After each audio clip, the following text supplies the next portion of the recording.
Let's talk about our next developer fundamentals. And this one is understanding data structures.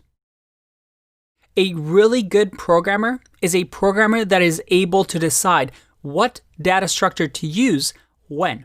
Up until now, we've learned about dictionaries and lists, and we'll learn about a couple more throughout the course. But a really good programmer, a programmer who's experienced, is able to understand what the trade-offs are, when to use what.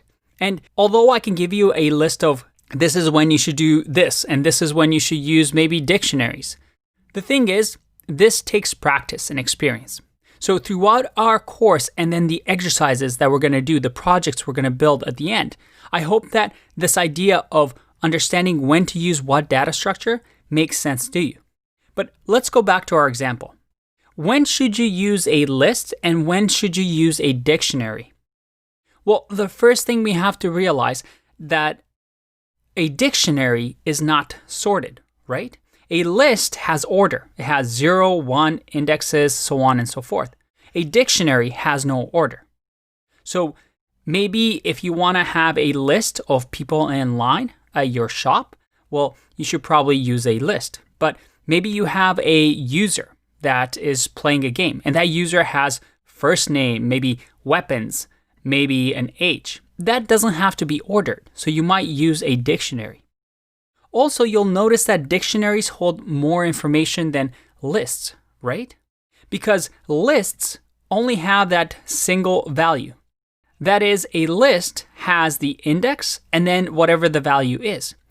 And here we have a dictionary inside of a list, which is holding a lot of information.